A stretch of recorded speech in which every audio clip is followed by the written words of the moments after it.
Hi, this is George Fairbanks. I'm going to talk here about theory building, and what I would like you to take away from this is that when we align our thoughts with our computer programs, our source code, we get far better performance than we would if we did not.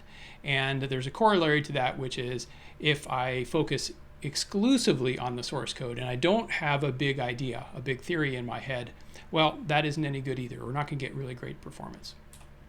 So, what kind of world do we live in today? It turns out in the last 20 years, there's been a huge amount of change. We've gone from manual to automated deployments. We've gone from releases, which might even have been as slow as a yearly cadence, to things that might be as quick as daily releases. And instead of you thinking about having a chief architect or a single architect for an application, the team is designing and redesigning the systems every single day. Let me put this another way that's less argumentative. Essentially, no companies today are trying to release code more slowly, de-automate their procedures, or centralize design decisions. Just not seeing that stuff. You're seeing all the efforts going in the other direction. So the way I'd like to phrase this is today that the code repository is king. It's the main way that we decide whether the activities that we perform actually had any effect. And that is in contrast to the things that we used to think about. So for example, it used to be, I created a design doc. I've done something valuable for the company. And that's been de-emphasized, as have things like architecture models. And even though we may hold architecture models dear individually, the company doesn't care if I create an architecture model unless it goes on to become source code in some particular way or results in better source code. The processes that companies follow when they build code, they track the code features as they make their way from conceptual stage to actually being implemented in code to being deployed code. And the only success that you really get credit for is the metric of whether the code was deployed. So this talk, in the broadest sense, is a talk about design intent. And that's a very old idea. I did a very simple literature search, and I found people talking about it back in the 70s and 80s and into the 90s. Okay?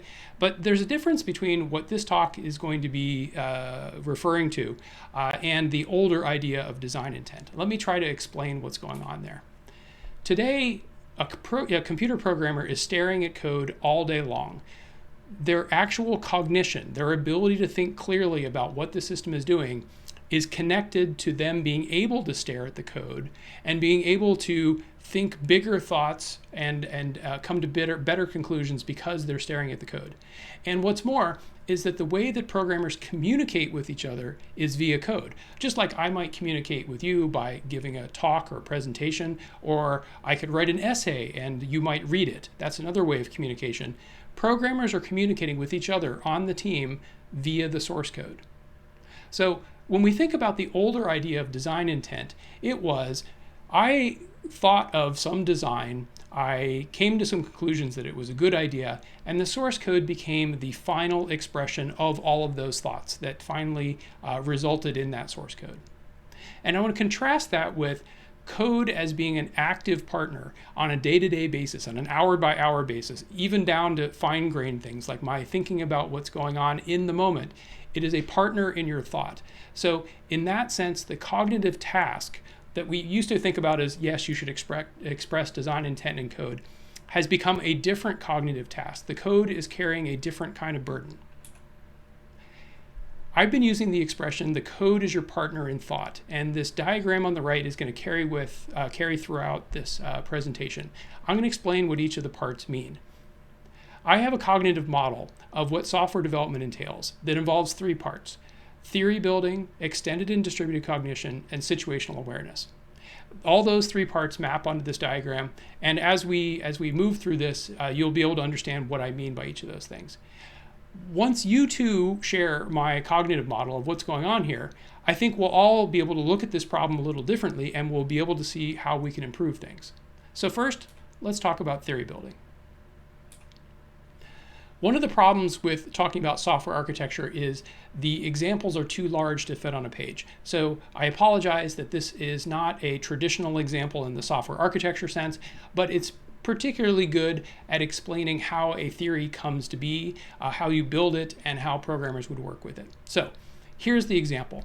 Imagine you're either at a train platform or an airport, okay? And we all know that sometimes there's adjacent gates or platforms, and the announcements come on and they broadcast and they overlap with each other, and that's annoying. So let's imagine that we are building a computer system that allows those announcements to go out, but it ensures that the announcements don't overlap in time. So let's start with some source code. This is pretty simple source code. It just really uses the algorithm that says when you're about to play something, look to see if there's a speaker that's already playing, find out when it's scheduled to complete, and start the playing of the next announcement when the first announcement finishes. You could imagine more sophisticated ones, but let's just go with this. It'll serve our purposes. So imagine there is a new requirement that we went from 2 speakers, that was what the old source code was doing, and we add this 3rd speaker. So we start looking at our source code and we go, you know what, that source code's not going to work. It only looks at one other speaker. And in this case, we've got 3 speakers. Okay, so that's not good enough. So there's at least 2 other speakers. So here's some plausible source code. And just throughout this, there's going to be nothing tricky in the source code. The source code is not here to trick you or do anything. This is going to be very blunt, but I just wanted you to see the evolution of the source code.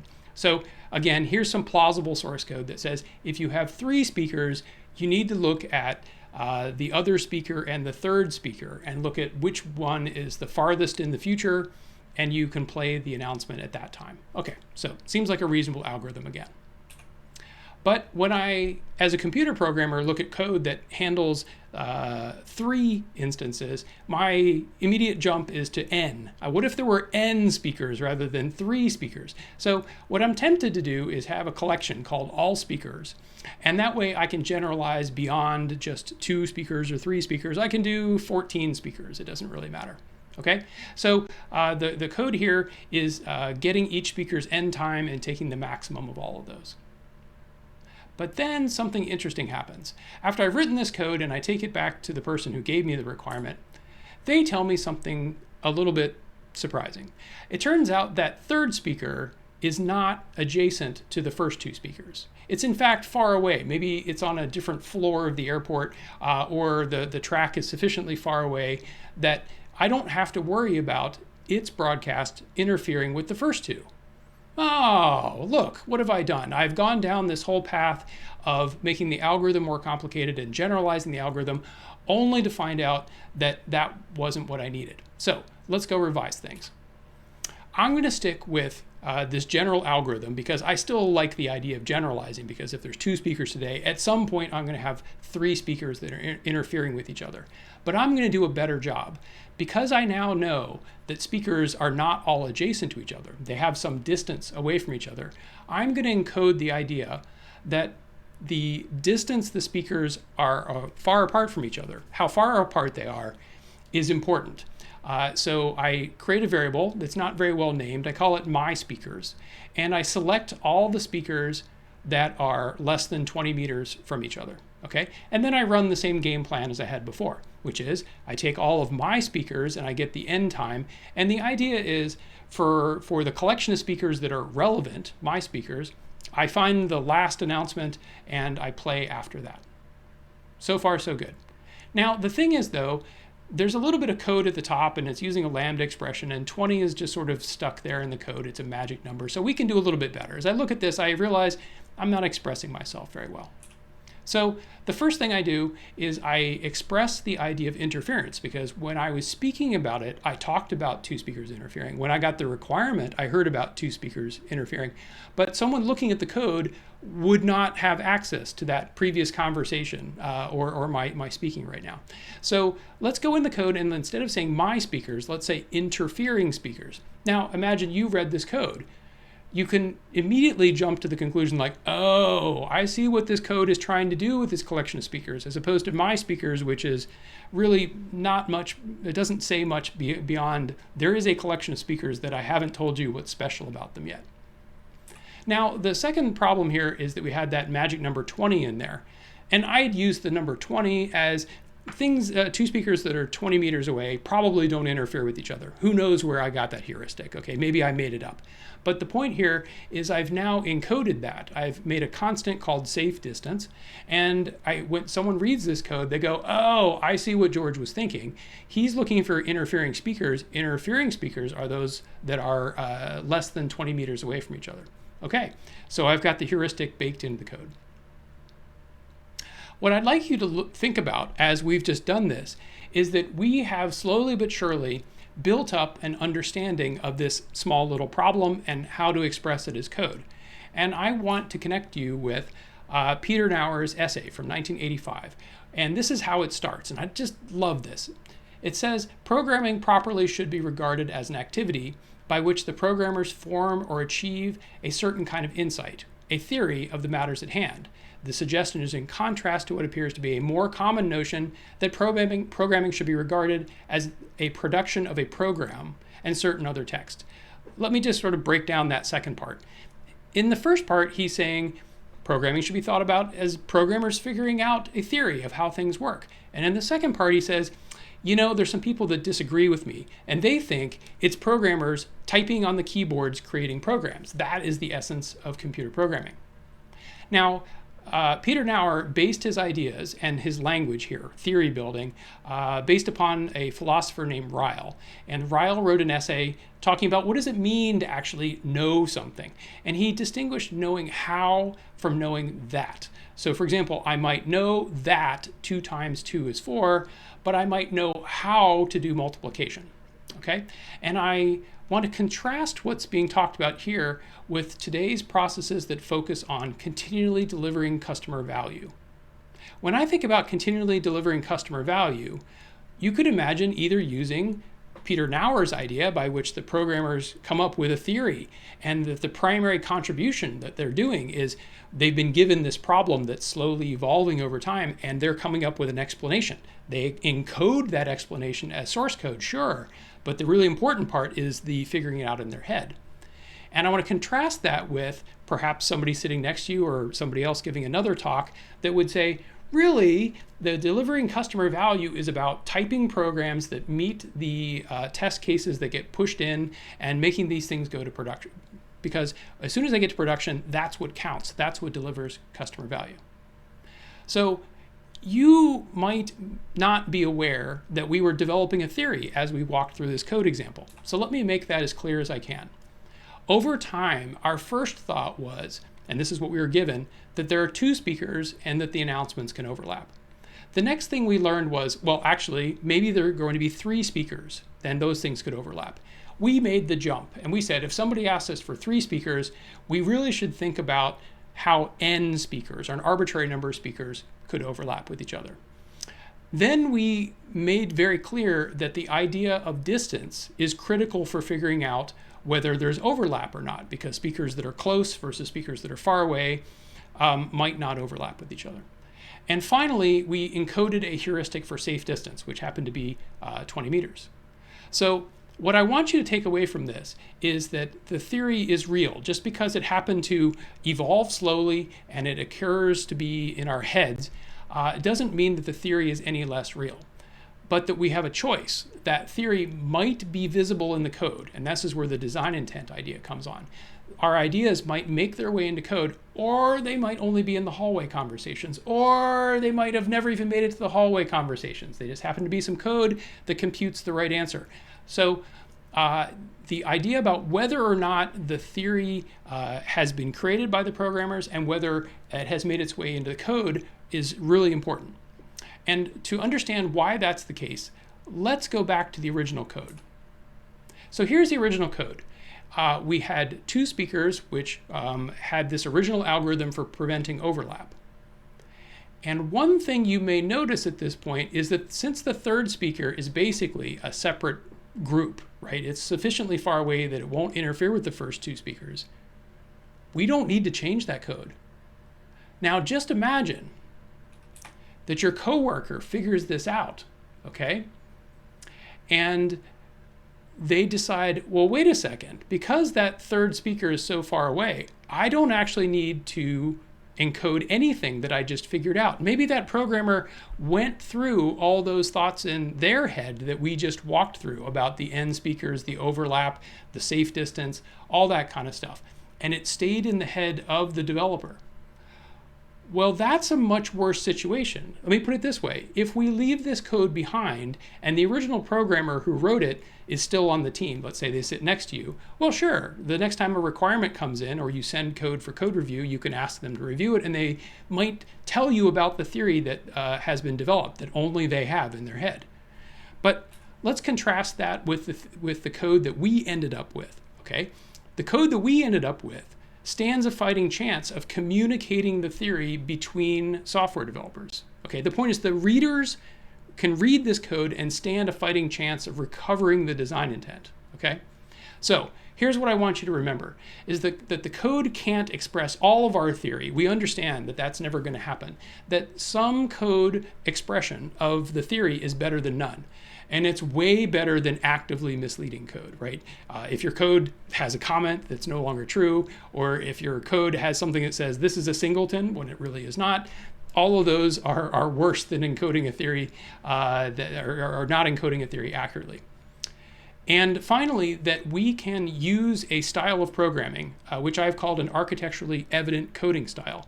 We can use a style of programming to signal to other developers what the architecture is that I'm using. So let's go back to Peter Naur and see what more he has to say about theory building. He says that there are certain kinds of edits to a program, modifications to a program, to the source code, that can be viewed as good or bad. And the only way that you can decide if that edit is good or bad is whether you understand the theory as it is now, and whether that edit is a consistent edit, or whether, for example, it's a textual modification to the program. So let's read this. On the basis of the theory building view, the decay, I think he means here, is technical debt or architectural erosion.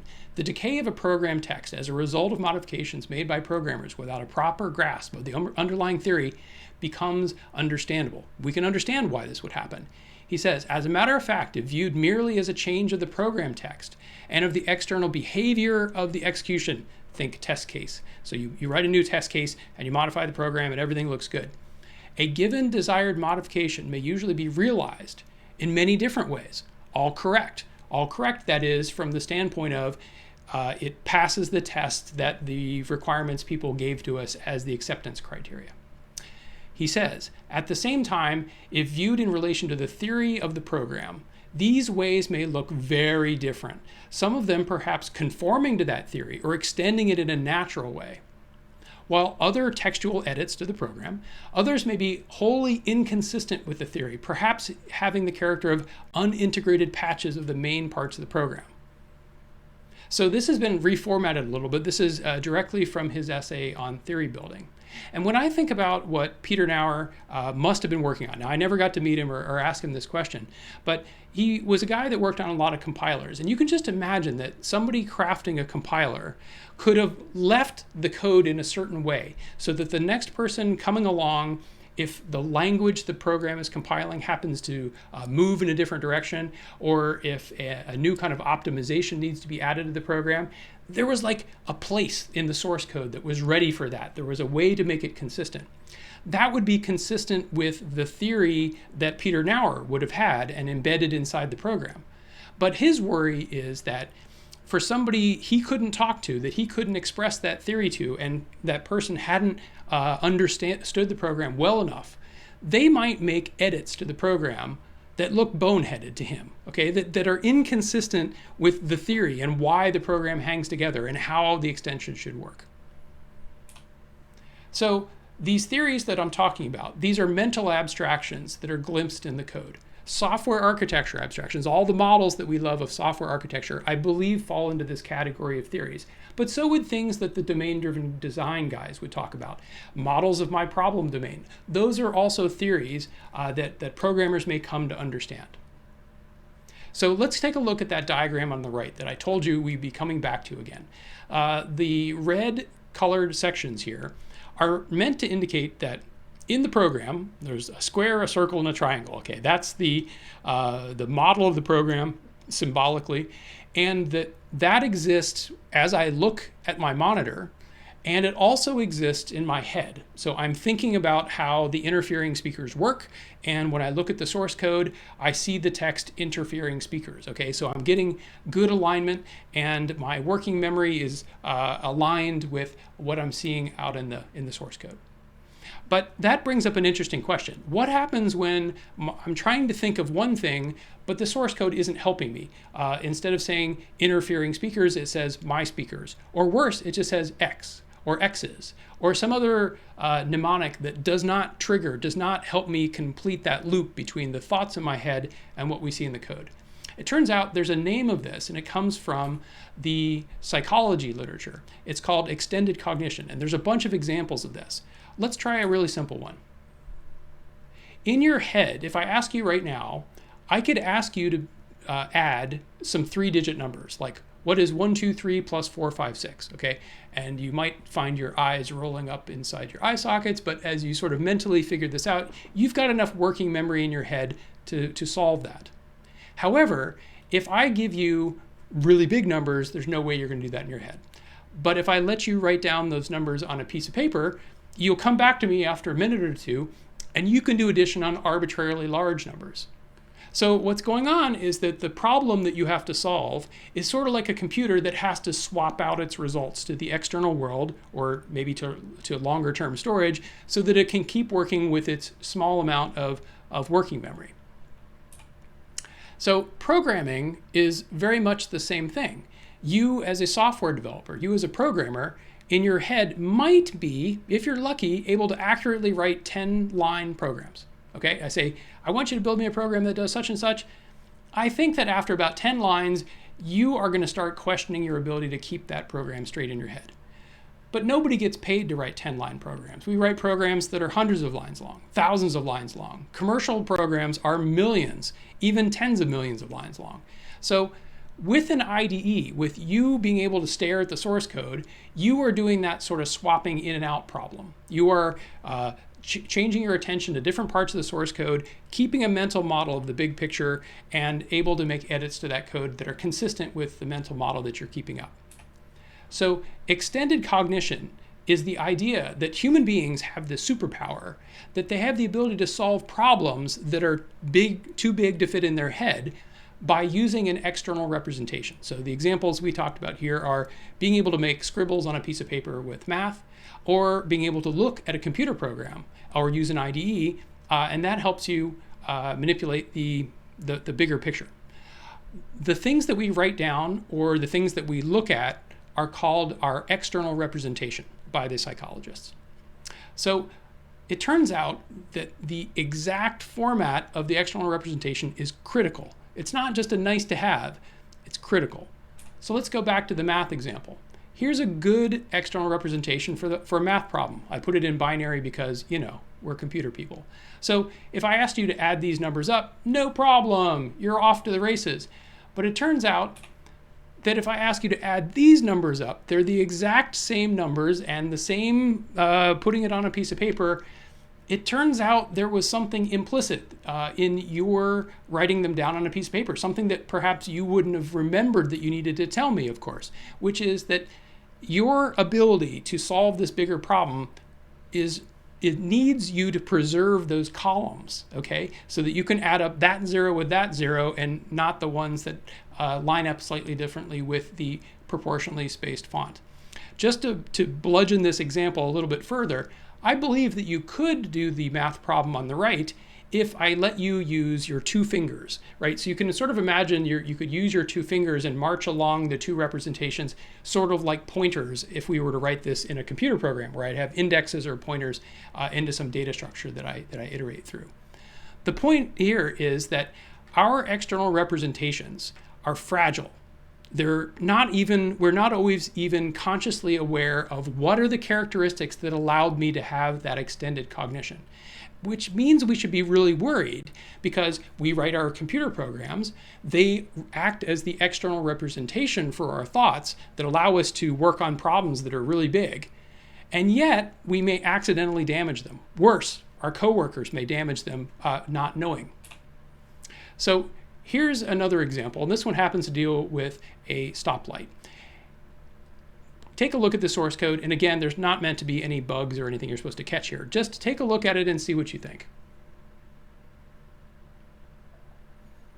As you look at this, you see that it looks like this stoplight is controlling two different streets. It's a very simple stoplight. It just has red and green for each direction.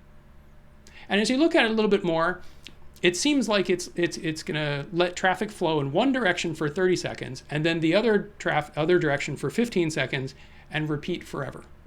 Okay? Seems like a plausible traffic light, and that's what I want you to take away from it. But as you think about it more, you'll ask some questions that you don't have the answer to. Why, for example, is why am I letting traffic flow for 30 seconds in one direction, 15 seconds in the other direction? Why is that? And you start to go, maybe you start to invent some reason, like maybe the street is twice as big. But honestly, we just don't know from reading the source code. The second thing is, how did 30 and 15 get chosen as the durations and not 40 and 20 or 10 and 5? Like 10 and 5, you start to go, well, maybe the cars can't get going fast enough to do anything good. But really, we're starting to bring a lot of our experience to try to explain the source code. We're trying to invent a theory on the fly. So this brings us to an important realization that code has two purposes. It is a machine. It's a machine that does useful work for us. So in this particular case, imagine that you wrote this source code and you placed this traffic light in production and you never expected anyone to ever touch it again. It might work great as a machine, right? Like human beings build machines. There happen to be machines with computers on the inside, but this is a perfectly usable machine. But in other ways, we are counting on our source code as an external representation. It is meant to be a symbol, right? Or a manipulation of symbols that expresses and triggers the theory that's in my head and allows me to work on the problem. But the questions that we're asking here of this source code indicate that it's not a very good partner in thought. It's a lousy external representation because it doesn't have enough of the theory spilled out in it. Works fine as a machine, lousy as an external representation. When you look at other code, you may ask yourself similar questions. So if you believe that two components are interacting with a protocol, can you actually see the protocol in the code? How would you know if the protocol wasn't being respected? How about another architectural abstraction? Maybe you believe that connectors are a fantastic abstraction. You wish more people use them, and you think that they simplify your reasoning. Can you see the connectors in the code? Has anyone done a good job of indicating, well, this communication is synchronous and that communication is asynchronous? Maybe, maybe not. So the point here is that some things that we need to be able to think architecturally, to reason about the theory that we've got, may or may not be present in the code. And that may limit our ability to reason accurately about what the system is doing. So let's shift our attention from extended cognition, which is between one mind and the external world, the external representation, to what's more plausible these days, which is that we have teams of software developer. That's a problem that's called by the psychologist distributed cognition. Here's a picture of a bunch of folks on the bridge of a ship. How many do you count there? I mean, maybe 10, something like that. The reason that there are 10 people on there is because one person can't do the job, right? That's the only thing that makes sense. The next thing you'll notice on the bottom left corner is that there's some kind of radar displays, and there's some dots and some circles and some text in the corners. And you just got to imagine that the person standing in front of that has been trained, and that is an effective external representation. The point of that display is to allow the person standing in front of it, who's an expert on, let's say that that's the navigation station, that the person that's standing in front of it has a tight extended cognition loop with that display. The rest of the people on the bridge do not need to have that tight loop, but their thinking about what's going on is going to be informed by this navigation person. Perhaps this navigation person shouts out commands or observations when something unexpected changes, and vice versa. That the captain may say, I want you to navigate us to a different place. So that brings up another problem here, is that when you have a group of people they need to share a theory about what's going on. And you can just imagine the chaos that would occur if the people on that ship did not share the same theory. It could be that each one of them has a deep specialty, but in some sense, they need to be stitched together. And so they need to make sure they align that theory and that each one of them can drop into each one of those positions. At some point, you'll recognize that these people cannot work 24 hours a day, and that the person standing in front of the navigation station is going to depart, and someone else is going to swap right back in. And you realize that the set of abstractions, the theories, and the external representations have to work so well that you can interchange people. They can go on and off shift, and this whole collection of people continues to work. This is really a fantastically hard problem.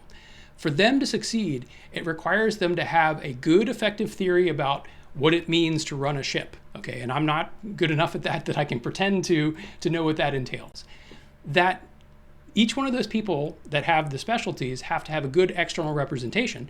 And what's more, everyone within that specialty must agree that that is what the external representation means. Put another way, imagine that was a paper chart and I put different kinds of markings on it than you put on it. So when you come to relieve me, you're looking at my markings and you think they mean something different. That would be terrible. So not only do they have to have good theories in order to sail the ship well, everyone's got to share those theories. So this is why I say code is your partner in thought. Not only do we need to build up these theories, and need to express them in code, we need to use extended and distributed cognition to our benefit. That is, those two particular skills that all human beings are born with, they allow us to amplify our cognition, but only if the alignment works right. So, for example, when I didn't line up the columns with the math example, the expansion, your ability to work on big, hard problems was destroyed. Maybe you could still do it by marching your fingers across, but the magic trick was broken. And then the same thing happens with teams. You can put 10 really competent people together, but if they don't share an idea about what the theory of running the ship is or what the external representations are, that doesn't really solve anything, okay? So let's take a look next at situational awareness. And I think a lot of you will have never seen American football. So this is a great idea, a great way to get you to feel what it's like when you do not have situational awareness.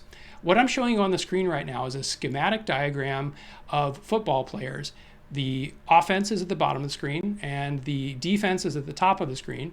And it turns out, maybe I'm telling you this for the first time, there is a thing called a nickel defense, okay? And what I'm showing you is a schematic of it. So now that you understand that this is the nickel defense, I'm going to show you a real football game and ask you if that's a nickel defense in action. Got it? Let's watch it another time.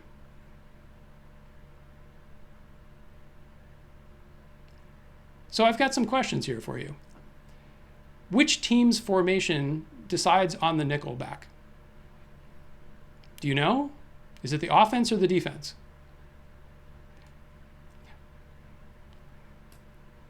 Did you see the guy trip?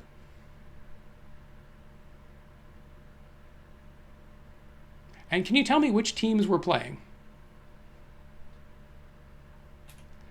My point with all this is to demonstrate that you probably come to this as a novice, or at least as a non-expert in American football, and you probably felt a lack of situational awareness. Look, you could see guys running around on the screen. You knew that I gave you some diagram of a nickel defense, but you didn't feel ready to identify that in the particular arrangement of people. Plus the camera was moving around and there was a whole bunch of chaos, right?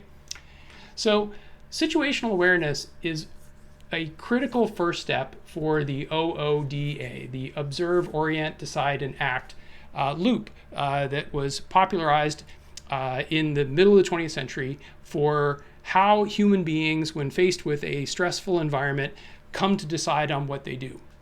So what I did with showing you that video is put you in a situation where you got stuck at the early stages where you were just trying to figure out what was going on. You were in no position, imagine you had been on the screen, you had been in the game, you're in no position to make the right play at that particular moment. Perhaps in your head, if you got better at this, you would start to be able to march farther down this OODA loop. The first thing is you need to be able to identify one of those players on the screen as being a cornerback or not. You need to find out in terms of how the defense is arranging themselves, are they arranged to defend against a running play or a passing play? And then once you see events start to unfold, can you project into the future a small amount of time so that you can get to the last parts? And this is where action occurs. You say, okay, I know what I want to do now, and I'm going to make this happen. So why am I telling you about football and situational awareness? The situation when you are programming computers, you may not be situationally aware of what's going on. So remember this code? This is the code that, for some quirky reason, happens to work, even with 3 speakers where the 3rd speaker is far away. It works as a machine and it fails as a theory. And the implication of it failing as a theory is that any programmer comes in and tries to edit this code accurately is going to find out that they get stuck in the perceiving step, because it is impossible to look at this code and extract the theory that we eventually extracted. They just get stuck. And I want to contrast that with code that's written this way. Code that's written this way, of course, works as a machine, but it also works as a theory. You might say it doesn't work very well as a theory. I could imagine giving a talk on speakers and interference and doing a much better job, and I wouldn't disagree with you. But when the code expresses the theory, or at least does a decent job of it, our extended cognition works better and our situational awareness improves, which allows us to make better moves and work more quickly. But I have to ask you a question. If you had 2 people standing at the side of the football game, one of whom was the coach, that's the guy on the right in the blue, and one of them was a novice player that we call a rookie, which one of them has better situational awareness? And when you answer that question, I want you to think about this. Whose eyesight is probably more acute, whose eyesight is better, versus whose situational awareness is better? And I think you're going to get to the answer that the coach, with many years of watching football games and seeing lots of players line up, is just better than you and I when we see that football game. They're going to get it in a snap. They're going to figure out what's going on. And that younger player, even though his eyes are probably much sharper, okay? And maybe his brain is even running a little bit faster than, I can say this as I'm getting older, like the brain is not running as fast as it used to. But the difference is the coach has prepared himself to see. Well, what does that mean, the coach has prepared himself to see? It means that, and let's take a look at that diagram on the right, that the coach has this inventory in his head of all this knowledge. In our particular case, we're going to be focusing on design knowledge, but in his case, he's focusing on football knowledge, how players line up, which things are going right, which things are going wrong.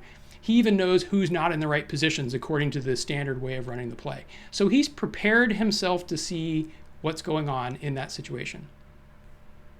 So I want to tell you a quick story of a friend of mine who came to a new company, and he tried to submit some code and had a little bit of trouble. It went like this.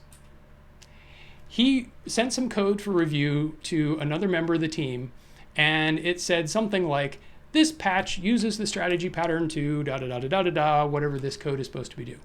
And so the reviewer writes back and says, I don't understand. Why are you talking about strategy in this code review? And my friend says, not strategy, the strategy pattern, which of course is the pattern from the design patterns book in the mid-90s. And the reviewer says, what's the strategy pattern? So the strategy pattern is actually one of the best known design patterns. The design patterns book was published a long time ago now. It's actually a quarter of a century. Today, however, it's not taught as much. So you end up with a situation like this, where one programmer thought, I can communicate an enormous amount about the design intent here by just saying the magic words strategy pattern, and that's going to activate this knowledge in the other person's head. But that doesn't work if everyone hasn't spent the time to make themselves ready to see, if they haven't built up that design knowledge in their head. So going back to our diagram, in order to achieve situational awareness so that you can act quickly, you have to prepare yourself to see. So now we've fleshed out the whole diagram. Let's talk a bit about how we can improve the situation. So the first thing I think that's critical is that teams today do not always think of theory building as a first-class concern. It's not the thing that's primary. They think instead about feature delivery as being the primary thing. And that's a problem, because if we just pile up a bunch of code that doesn't actually have some simplifying explanation behind it, right? It's just a bunch of special cases. We are not going to get the good programs that we like, and we're not going to get the feature velocity that we like. So we need to change theory building to become a first-class concern. And this is the way it works in other fields. For example, you may be aware that cars just get better every year. There may be some things that you like better or like worse about the cars, but everyone can agree the cars last way longer, they get better fuel economy, and so forth. The engineers that build those cars are keeping both the theory of how the engine is working in their minds, as well as the tangible engines themselves. When programmers pile up a whole bunch of technical debt, what that usually means is it's theory debt. It's not just code that I wrote poorly. It's when my thoughts about the program no longer match the program itself. Or you can reverse that and say the only way to think about the program is literally in terms of the lines of code, because the design has eroded to the point where there are no abstractions left. It's hard to think when you're looking at old code when your head is moved ahead. So that's what Ward Cunningham talked about in the original tech debt paper. He said, when we wrote this original code, we didn't understand financial instruments very well. And so now when you ask me to evolve it, technically I can do that. The code works as a machine, but it doesn't work very well as a theory. So when I say we should make theories front and center, what does that mean? How could that play out? Here's an example of a process that developers might use today with theories, without theories, which is they get a new requirement, maybe they write a test case, which is probably a good idea, and they edit the code minimally. This is what test-driven development suggests, so that the code passes. Then they either repeat this or they do some refactoring to remove some code duplication. You can imagine getting a lot of features done by following this process. Let me compare that with a process that has theories front and center. It starts out the same, that you get a new requirement, but the first thing you do when you get the new requirement is you compare what's just been asked for against our current architecture model, say, and your current domain model. And maybe there's other things in your theory, but let's just focus on those two. You say, does this challenge my architecture model, or am I good to go? Have I learned something new about the problem domain that needs to get expressed in the code, or am I still okay? Now, if it turns out you do need to revise your theories, you do that. You write a test case, and then what you're trying to do is you're trying to make your thoughts match the code. So you revise the code to match what's already in your head. Now, I think what's going to happen if you follow the process on the right is you're going to build a whole bunch of developers I call chalk talk developers, because a chalk talk is when someone goes up to a chalkboard and impromptu can answer questions and sort of sketch out how the thing works. And I want to contrast that with a developer on the left who might succeed at incrementally picking up requirements and editing code, but never constructs a theory that they would be able to express at a chalkboard, because the only thing that they could express is literally the code that they've produced. The time horizons here are important because with short frequency, developers are building features, deploying, and refactoring. I mean, this is on a daily basis. With a medium frequency, think on the span of weeks and months, requirements come in that force them to change and evolve the theories that they've got. And they may look at the code and say, well, this code no longer expresses my theory as well as it could, so they want to evolve that. And with a very long-term frequency, you're looking at things like engineer growth and building up that catalog of designs, because over time, the architecture patterns, say from 1995, only represent some of our designs today, and your catalog doesn't include microservices or other things that didn't occur in 1995. So let me summarize here. Today, the code repository is king. We are completely code-centric now. The world has changed where we no longer get credit for analyzing problems or building design docs or coming up with architecture models. We may be angry about the fact that that's the case, but this is the world that we live in. The processes that we use track the code features on their way to production. And the only thing that counts is whether the code makes it to production. And what's more, we stare at code all day long. So this is why I say code is king. The old idea of design intent was a different cognitive task than what we're faced with today.